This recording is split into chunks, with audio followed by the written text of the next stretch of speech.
masuk nak. Oke, silahkan duduk. Apa kabar abang hari ini? Alhamdulillah baik. Alhamdulillah sehat ya. Sehat, alhamdulillah. Oke, tadi di kelas dengan siapa nak? Dengan pelajaran biologi. Biologi dengan Ibu Nur Hashimah ya. Dengan beliau asik ya belajarnya ya. Oke, beliau karena orangnya yang guru suka berinovasi dengan media pembelajaran yang terus berubah dan menarik gitu kan. Aman ya kalau di kelas ya? Aman. Aman. Nah, untuk konseling hari ini sudah minta izin ya? Sudah. Oke, baik.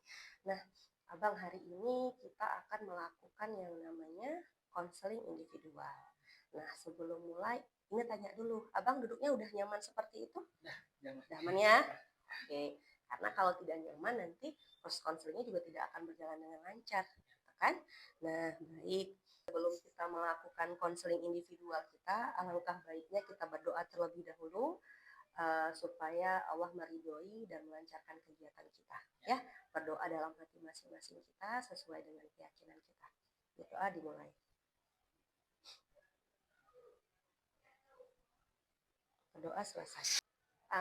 Abang sebelumnya kita sudah pernah bertemu di konseling individual sebelumnya. Namun Ina akan tetap menjelaskan kembali sebenarnya apa itu konseling individual gitu ya. Nah, konseling individual itu adalah proses kita konseling hari ini. Abang sebagai konseli, Ina sebagai konselornya, kita akan membahas tantangan-tantangan ataupun permasalahan yang abang hadapi saat ini. Nah, dari yang sudah terpetakan, insya Allah nanti kita akan bercerita. Nah, dalam proses konseling nanti juga ada yang namanya itu asas, yaitu asas kerahasiaan. Insya Allah apa yang diceritakan hari ini tidak akan keluar kemana-mana, itu menjadi rahasia kita berdua. Kemudian yang kedua ada yang namanya asas kesukarelaan. Abang menceritakan permasalahannya itu secara sukarela, tanpa paksaan. Kemudian yang ketiga ada asas keterbukaan. Artinya abang menceritakan permasalahan, hal-hal yang abang rasakan itu secara terbuka tanpa tutup-tutupi. Sehingga nanti untuk mendapatkan solusinya juga akan maksimal gitu ya. Oke? Aman? Aman. Selanjutnya Ibu akan menjelaskan terkait dengan tujuan dari konseling. Nah, tujuan konseling individual kita hari ini itu tadi untuk mendapatkan solusi dari kekhawatiran abang ya, karena katanya ibu dengar abang sekarang lagi galau ya, lagi galau. Oke, nah dalam konseling kita hari ini insya Allah kita akan menggunakan pendekatan konseling realita dengan tekniknya itu WDIP. Nanti abang hanya mengikuti kegiatan konseling ini secara natural. Tadi ibu sudah menjelaskan tentang asas-asas dalam konseling individual.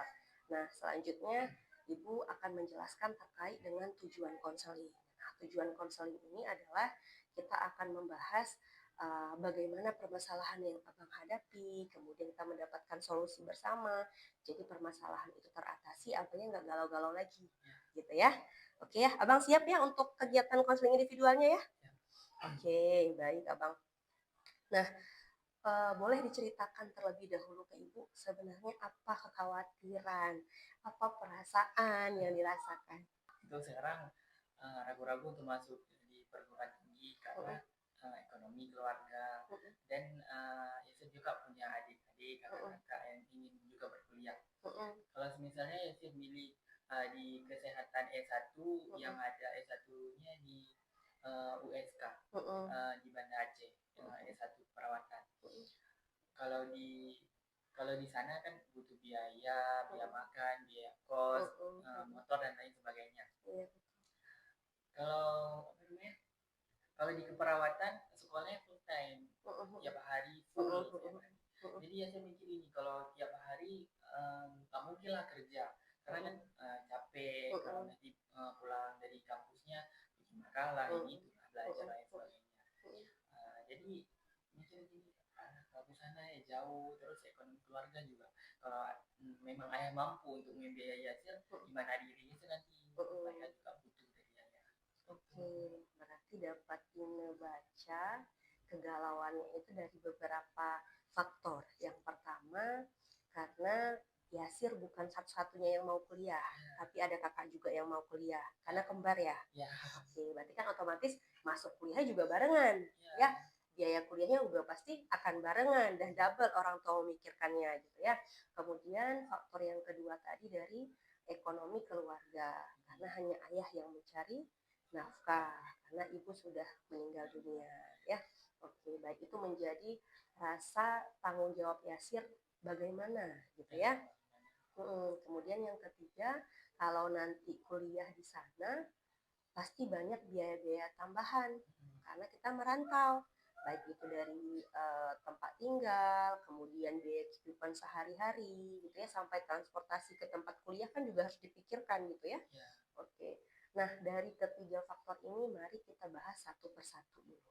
Memudahkan kita untuk membuka pikiran, grow mindset bahasanya ya, pemikiran kita untuk terus bertumbuh dan berkembang ke hal-hal yang lebih positif gitu. Kekuatan Yasir untuk kuliah itu seberapa besar? Pokoknya diri Yasir ya. Kekuatan Yasir dari adik-adik Yasir. Yasir pengen membahagiakan mereka, terutama ayah, adik-adik Yasir yang 4 tahun. Yasir pengen menjadi orang sukses ke depannya. Bagaimanapun cara itu. Kalau masuk di swasta juga nggak apa-apa. Yang penting Yasir bisa kuliah dan Yasir bisa berkarir ke depannya. Oke, baik. Berarti sebenarnya kekuatan diri itu besar sekali untuk memang harus kuliah, melanjutkan perkuliahan.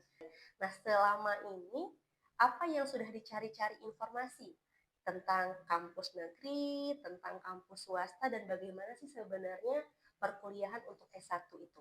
Jadi kita fokus ke tujuan utama, oke, saya maunya ke kampus negeri sesuai keinginan Yasir tadi, jurusannya keperawatan, dan kita berusaha untuk mencari beasiswa.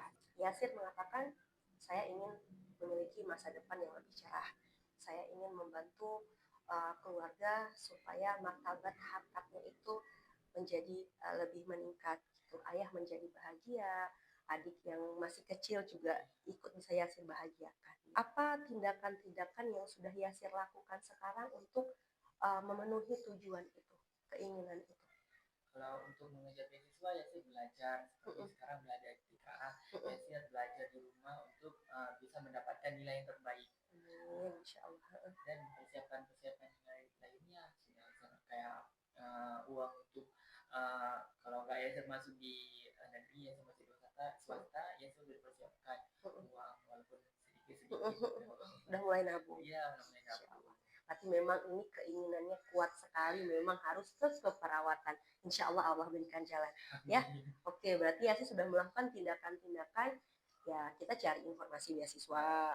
Kemudian kalau memang nggak rezeki di sana, oh ternyata memang takdirnya itu harus di swasta. Tapi kita sudah punya plan B, gitu ya. Sudah punya tabungan untuk persiapan di swasta. Nah, jadi tadi Abang juga sudah berusaha belajar di rumah untuk meningkatkan nilai gitu ya, supaya nilai TKA-nya bagus. Karena kita ketahui TKA itu sertifikatnya nanti menjadi salah satu rekomendasi untuk kelulusan gitu ya. Mantap, berarti Abang sudah melakukan tindakan-tindakan yang mendukung keinginan. Ketika Abang sudah punya keinginan, kemudian sudah tahu bertindak, mengambil tindakan yang mendukung tercapainya keinginan ataupun tujuan Abang tadi. Dari tadi keinginan yang Abang sampaikan, kemudian hal-hal yang sudah Abang lakukan gitu ya. Nah, ada setiap pilihan, setiap tindakan yang kita lakukan itu pasti punya konsekuensi. Ya, kalau kayak tadi Abang sudah punya plan A, andaikan lulus di negeri, berarti saya harus masuk dengan nilai TKA yang juga harus mendukung. Nah, ketika plan A itu tidak terjalankan, ada plan B, yaitu masuk di kampus swasta. Resiko dan konsekuensinya adalah ekonomi. Nah, Abang sudah siap dengan hal itu? Insya Allah harus siap. Nggak siap, harus siap lah. Harus siap. Ayah gimana dukungannya? Ayah terserah Yasir lah. Kalau Yasir emang niatnya untuk kuliah, sampaikan itu. Kalau emang tujuannya Yasir untuk kuliah, silakan, ayah nggak larang. Ayah nggak larang, ayah dukung ya. Yang penting Yasir jangan main-main di perkuliahan, karena itu rugi untuk Yasir sendiri. Iya betul. Karena Yasir orang sebenarnya secara tidak langsung orang tua mau bilang Yasir harus punya komitmen yang kuat, konsistensi yang kuat untuk mencapai tujuan Yasir gitu. Dan Yasir bisa meyakinkan orang tua tentang hal itu. Bisa. Ada Yasir bilang, ayah Yasir mau kuliah, kalau nggak lewat di negeri Yasir masuk di swasta. Tapi di swasta ya, berbayar ya. Dan gimana nanti ekonomi kita gimana nanti kalau ayah Yasir kasih ke Yasir nanti gimana adik Yasir nggak apa-apa ya. Nanti setelah lulus sekolah kan ada libur 2 bulan terus Yasir cari pekerjaan lah untuk bisa mencukupi uang untuk masuk di swasta. Jadi oke, nggak apa-apa, yang penting Yasir ada niat yang baik untuk masuk di perguruan tinggi. Oke, mantap. Berarti sudah ada, Yasir sudah mulai mengevaluasi ya, artinya oh jika ini terjadi nanti aku harus seperti apa, dan planning yang Yasir rencanakan itu nanti memanfaatkan waktu luang ketika sudah lulus kuliah. Oke, kakak Yasir, kembaran Yasir rencananya kuliah di mana? Kuliahnya di swasta, di Al Muslim. Berarti daerah sini ya. Ya, Kalau Yasir keluar kota. Oke, baik. Nah, itu sudah komunikasi dengan kakak, artinya keputusan kalian berdua harus sama-sama saling menerima, harus sama-sama saling mendukung. Ya. Oke, kakaknya responnya gimana? Nggak apa-apa, terus saya bilang, Kak, aku mau sekolah, mau ke perguruan tinggi di negeri di USK. Terus saya bilang, gimana di ekonomi? Tetap ekonomi yang dibahas. Iya, betul, karena itu faktor utama ya. Apapun yang sudah kita lakukan, kalau memang nanti ekonominya tidak mendukung, kemudian beasiswanya kita mungkin misalnya bukan rezeki kita, itu kan menjadi pertimbangan besar gitu ya. Kemudian gimana hasilnya? Terus dia bilang nanti hasil kerja separuh waktu dan di waktu-waktu libur di sekolahnya. Emang nggak capek, hasil nanti latihan, kamu juga nggak boleh kecapean. Dia bilang nggak apa-apa, ini demi masa depannya saya bilang. Dan kita kan juga sudah melihat peluang ya.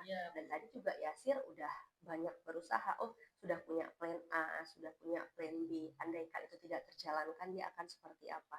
Dan insya Allah semua planning itu akan terjalankan dengan maksimal gitu ya, karena konsistensi tadi oke. Kemudian orang tua juga mendukung, dan Yasir juga sudah mengevaluasi jika hal itu nanti menjadi kendala, sudah punya solusi alternatif, akan bekerja misalnya, kemudian nanti akan mengisi waktu luang untuk memenuhi kebutuhan untuk perkuliahan. Nah, insya Allah dari semua tahapan yang Yasir sampaikan, keinginan yang di awal tadi akan tercapai, insya Allah. Yang penting doanya, sholatnya jangan tinggal. Apapun usaha kita tanpa diiringi dengan doa dan menyerahkan kepada Allah, segala sesuatunya tidak akan berjalan maksimal. Kesimpulannya yang udah Ibu sampaikan tadi, ya sudah punya keinginan, kemudian juga sudah melakukan tindakan-tindakan yang mendukung keinginan ataupun tujuan tadi. Kemudian juga sudah mengevaluasi andaikan nanti perjalanannya tadi sesuai dengan keinginan, akan ada alternatif lain gitu ya, yang akan Yasir lakukan untuk mendukung tujuan tadi. Intinya konsisten untuk kuliah di keperawatan, dan orang tua juga sudah mendukung gitu. Nah, Ina sebagai guru Yasir sangat mengapresiasi, sangat bangga dengan apa yang sudah Yasir lakukan, apa yang Yasir cita-citakan, dan insya Allah doa Ina mengiringi langkah Yasir meskipun nanti kita tidak berjumpa lagi gitu ya. Semoga menjadi anak yang sukses dimanapun nanti Yasir berada. Jangan lupa tetap komunikasi. Oke, kita kan sudah melakukan aktivitas konseling individualnya. Dari kegiatan konseling ini apa yang Yasir rasakan? Setelah berkomunikasi dengan ibu dan bercerita panjang lebar, sekarang Yasir sudah merasa tidak terbebani karena sudah meluapkan semua isi hatinya. Sudah Yasir pandang-pandang karena Yasir juga tidak terbuka orangnya. Terus setelah Yasir berkomunikasi sama Ina, dia menjadi lega dan semakin bersemangat untuk menempuh perjalanan ke depannya. Amin. Allahumma amin. Alhamdulillah proses konseling kita sudah berjalan gitu ya. Yasir juga sudah merasakan kegalauan yang tadi itu udah hilang gitu ya setelah kita komunikasi. Dan ini juga tahu Yasir orangnya tidak suka bercerita sana sini, dan Ina sangat mengapresiasi dan terima kasih sudah mempercayakan cerita Yasir kepada Ina gitu ya.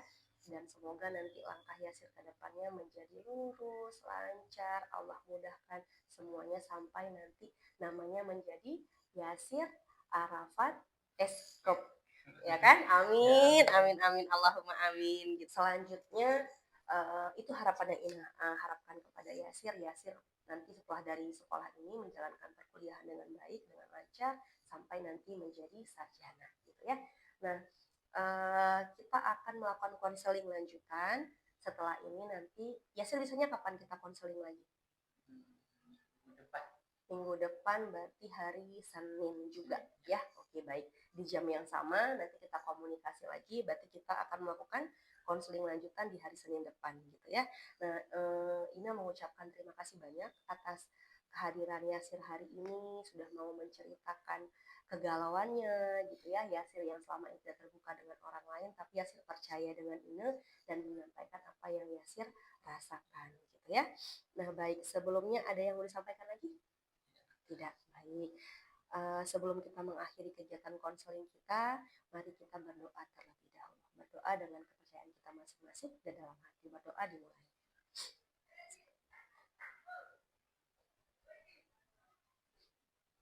Amin, amin, ya Rabbal Alamin. Proses konseling kita sudah berjalan. Insya Allah kita akan bertemu di pertemuan berikutnya. Sekarang Abang masuk di pelajaran apa, Nak? Di pelajaran kimia. Kimia dengan Ibu Jalina. Dengan Ibu Jalina. Oke, baik. Terima kasih untuk hari ini ya, Sir Pasma ya. Oke. Juga terima kasih sudah mendengarkan. Siap, aman-aman. Insya Allah kita berjumpa lagi minggu depan. Ya. Oke. Terima kasih, Nak. Ya.